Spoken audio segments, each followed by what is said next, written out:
నిరుద్యోగుల యుద్ధ భేరి పెండింగ్ లో ఉన్న 2000 పోస్టులను తక్షణమే భర్తీ చేయాలని కోరుతూ బుధవారం సీఎం రేవంత్ రెడ్డి ఇంటి వద్ద గురుకుల అభ్యర్థులు ఆందోళనకు దిగినరు. మోకాల మీద నిలిచిన నినాదాలు చేసిండ్రు. సీఎం లేరని తెలిసి పెద్దమ్మ తల్లి గుడి వద్ద ఆందోళనకు దిగినరు. అక్కడి నుంచి నేరుగా గాంధీ భవన్ కు వెళ్లి వినతి పత్రం ఇచ్చేందుకు ప్రయత్నించగా పోలీసులు అదుపులోకి తీసుకున్నారు. ఇది కథ. ఇక సీఎం ఇంటి ముట్టడి ఉద్రిక్తం. మోకాలిపై కూర్చున్న మొర ఆలకించరా? సర్కార్పై గురుకుల అభ్యర్థుల ఫైర్. పోస్టుల భర్తీ కోరుతూ మోకాలపై నిరసన. అభ్యర్థులపై భద్రతా సిబ్బంది జులుం. గాంధీ భవన్ వద్ద నిరుద్యోగుల భిక్షాటన. అదుపులోకి తీసుకున్న పోలీసులు. 3వ రోజుకు ఓయూ నేత దీక్ష. మోతీలాల్కు అన్ని వర్గాల మద్దతు. సర్కార్పై విద్యార్థి సంఘాల ఆగ్రహం. ఇక మొత్తం మీద సోకాళ్లు ప్రజాప్రభుత్వానికి గురుకుల టీచర్ పోస్టుల అభ్యర్థుల బాధలు కనిపించడం లేదు. సీఎం ఇంటి ముందు మోకాలపై కూర్చొని అభ్యర్థించిన వారి మొర ఆలకించడం లేదు. మేము విద్యా ప్రమాణాలు పెంచేందుకు పెద్ద సంఖ్యలో గురుకులాలు ఏర్పాటు చేసినాం. కాంగ్రెస్ ప్రభుత్వం ఇందుకు భిన్నంగా వ్యవహరిస్తున్నది అని చెప్పేసి ఇక్కడ మనకు వార్త కనబడతా ఉన్నది.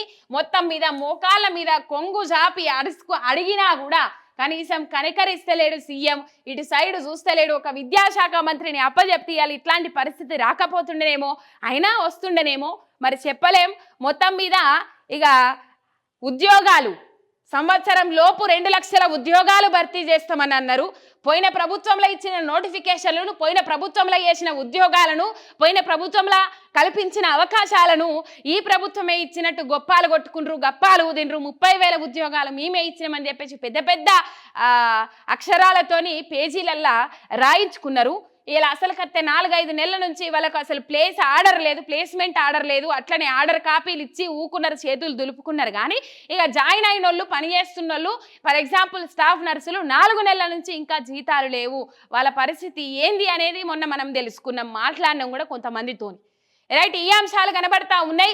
నిరుద్యోగులకు ఎర చూపెట్టి, నిరుద్యోగులకు ఆశ చూపెట్టి గత సర్కార్ కొలువులు ఇయ్యలేదు, గత సర్కార్ నోటిఫికేషన్లు ఇయ్యలేదు, గత సర్కార్ నిరుద్యోగులను ఆదుకోలేదు, నిరుద్యోగులకు ఉద్యోగాలు ఇయ్యలేదు అని చెప్పేసి మొత్తం మీద ప్రచారం చేసుకుంటా ఇలా ప్రజలలో నిరుద్యోగులను మోసం చేసి ఇలా నిరుద్యోగులు రోడ్డు మీదకి వచ్చి ధర్నాలు చేస్తున్న సందర్భాలు మనం చూస్తా ఉన్నాం. రైట్, వచ్చిన సంవత్సరం లోపు 2 లక్షల ఉద్యోగాలు భర్తీ చేస్తామని అన్నారు. ఇప్పుడు 6 నెలల పొద్దైనా కూడా కనీసం 1,00,000 ఉద్యోగాలన్న భర్తీ చేయాలి కదా. సగం 6 నెలల పొద్దు 1,00,000, 6 నెలల పొద్దు 1,00,000. మరి 6 నెలల 1,00,000 భర్తీ చేయనోళ్ళు 2 నెలల్లో, మిగతా 6 నెలల్లో 2 లక్షల ఉద్యోగాలు ఎట్లా భర్తీ చేస్తారో మీరు ఆలోచన చేసుకోవాలి. భర్తీ చేస్తే ఏ రంగాలలో భర్తీ చేస్తారో అనేది ఒక్కసారి గుర్తుపెట్టుకోవాలి.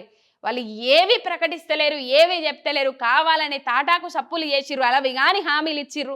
2 లక్షల ఉద్యోగాలు ఇచ్చేది ఉంటే ఏదైతే 1,60,000 నుంచి 2 లక్షల ఉద్యోగాలు గత ప్రభుత్వం భర్తీ చేసిందో, సంవత్సరంలోపే 2 లక్షల ఉద్యోగాలు భర్తీ చేసే అవకాశాలు ఉంటే, నిరుద్యోగులు ఇంత వ్యతిరేకత చూపిస్తున్నప్పటికి కూడా, నిరుద్యోగులు ఇంత అసహనం వ్యక్తం చేస్తున్నప్పటికి కూడా ఎందుకు ఇయ్యకుండా ఊకున్నదంటారు? అక్కడ ఖాళీలు లేవు, ఏ సంస్థలలో పెట్టాలన్నది తెలియక, ఉన్న సంస్థలు ఆల్రెడీ కేంద్రము ప్రైవేటైజేషన్ చేసుకుంటూ పోతా ఉన్నది. కాబట్టి మనం చూడొచ్చు ఎక్కడ కల్పిస్తారు. అది కాంగ్రెస్ నాయకులకు కూడా తెలుసు, ఆ నిరుద్యోగులకు కూడా తెలుసు, కాంగ్రెస్ కండువా మోసిన నిరుద్యోగ సంఘాలకు కూడా తెలుసు. మొత్తం మీద అందరికీ తెలుసు. కావాలనే వ్యతిరేకత తీసుకురావాలి పోయిన ప్రభుత్వాన్ని ఎట్లయినా ఎండగట్టాలనే ఉద్దేశంతోనే అలవి కానీ హామీలు ఇచ్చిర్రు. సంవత్సరంలోపు 2 లక్షల ఉద్యోగాలు అన్నారు. ఇవాళ జాబ్ క్యాలెండర్ ఊసేలేదు. ఇచ్చిన పోస్టులు బ్యాక్లాగ్ 2,000 పోస్టులు కూడా బ్యాక్లాగ్ చేసుకొని అడ్జేస్తా ఉన్నారు. ఇలా అట్లాంటి పరిస్థితులు మనం చూస్తా ఉన్నాం. సీఎం రేవంత్ ఉద్యోగాలు ఏవి? సీఎంగా అర్హత లేని వ్యక్తి, మంత్రివర్గం అంతా సమైక్యవాదులే. ఇక తెలంగాణకు వాళ్ళు ఏం మేలు చేస్తారు? గాలి వినోద్ కుమార్, కోదండరామ, ఆకునూరి తీర్మార్ మల్లన్న మాట్లాడరెందుకు? అబ్బా ఎందుకు మాట్లాడతారు సార్ వాళ్ళు? ఇప్పుడు మిగతా ఆల్రెడీ తీర్మార్ మల్లన్న గట్టెక్కిండు ఎమ్మెల్సీగా. ఇంకా మిగతా ఈ కోదండరామ, ఆకునూరి మురళి ఎందుకు మాట్లాడతారు? వాళ్ళు నామినేటెడ్ పోస్టులు లేవు. ఇప్పుడు మాట్లాడితే ఇస్తాడా రేవంత్ రెడ్డి? అమ్మో నన్నన్నా తప్పు కాదు, అట్లా అవుతుంది కథ. ఎందుకు మాట్లాడతారు వాళ్ళు? నిరుద్యోగులను రెచ్చగొట్టి, నిరుద్యోగులను బజారుకిడ్చి, నిరుద్యోగులను ఆగం చేసి ఇలా పదవుల కోసం ఆశ చూసుకుంటా ఎదురు చూస్తా ఉన్నారు. ప్రభుత్వం మీద ఒక్క ఒత్తిడి తీసుకురారేం? ఇచ్చిన 6 గ్యారెంటీలు నిలబెట్టుకోలేదని ప్రశ్నించరేం? ఒక్కరు కూడా ప్రశ్నించరు. నిరుద్యోగుల తరపున నిరుద్యోగులు ధర్నాలు చేస్తుంటే ధర్నాలలో ఇలా కూసోరేం? జేఏసీ అని పేరు చెప్పుకొని కోదండరామి ఇలా అక్కడ పోయి ఏడ ధర్నాలు చేస్తే ఆడ ధర్నాలలో పాల్గొన్న మనిషి ఇలా ఏడవైనా కనబడతలేడు. కనీసం జాడలేడు, పత్తలేడు. ఇక మరి ఇక్కడ క్వారంటైన్లకు పొమ్మని చెప్పిందేమో, మీకు నామినేటెడ్ పదవులు ఇచ్చేదాకా మీరు ఏడ మాట్లాడద్దు, మీరు క్వారంటైన్లకు పోండి అయిపోతుంది అని చెప్పచ్చు. అందుకే కనబడతలేరు.